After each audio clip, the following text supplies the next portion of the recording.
Hello everyone, this is Kalpana Chaudhary. I'm doing my Masters from Central University of Gujarat, Gandhinagar.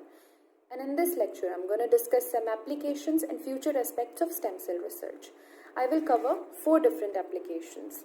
And without wasting any time, let's quickly move on to the first application. Stem cells help the study of early human development. Most of what is known about early human development is based on studying mouse embryos. But human and mouse embryos differ significantly, particularly in formation, structure, and function of the fetal membranes and placenta. The differentiation of embryonic stem cells provides a model study to study early events in human development. When we differentiate embryonic stem cells in a culture dish, they behave very similarly to the regular development of a fetus. We can mimic the development of humans in a culture dish.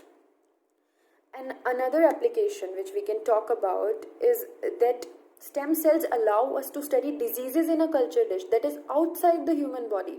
Pluripotent stem cells can be used to develop cellular models of human diseases. For example, in this paper that I've mentioned here, the authors got a skin biopsy from an anemia patient that had mutation called RSP19.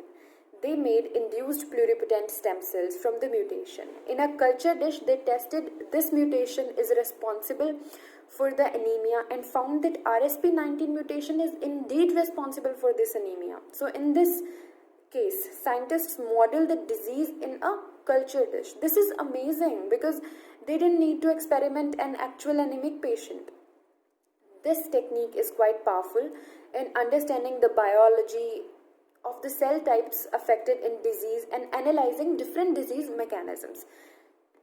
Now, the third application of stem cells. Stem cells based disease models can be used for screening new drug candidates that can slow or prevent diseases and for understanding their variation among patients in their response to drugs.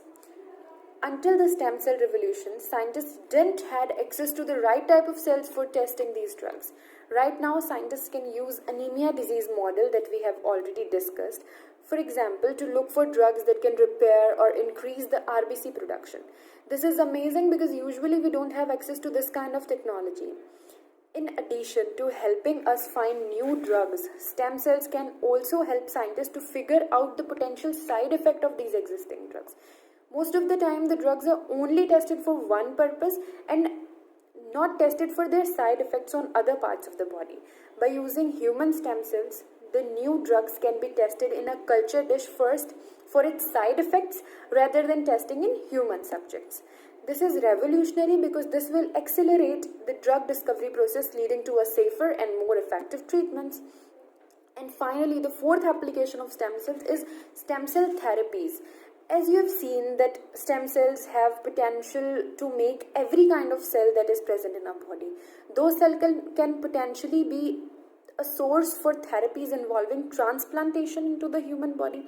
Stem cells can potentially be used to replace or for that matter restore that have been damaged or that had been damaged by any disease or any injury, such as in diabetes, heart attacks, Parkinson's disease, skin burns, or even in a spinal cord injury. In addition to developing protocols for driving different types of cells, scientists have developed 3D printers using live stem cells as ink for the printer. This new printing method could be used to make 3D human tissues for testing new drugs and growing organs. Recently, in Korea, scientists have made a 3D printed muscle patch, heart muscle patch with mast cells, which was tested on mice with heart disease. Tissues created this way could be used for recovery after heart attacks one day. Moreover, some doctors have found creative ways of delivering stem cells into injury site. Like if we take the example of a skin gun, we can spray a person's own stem cells onto severe burns for its rapid healing. These new applications that we have discussed today of stem cells are transforming medicine, and new ideas are being tested every day.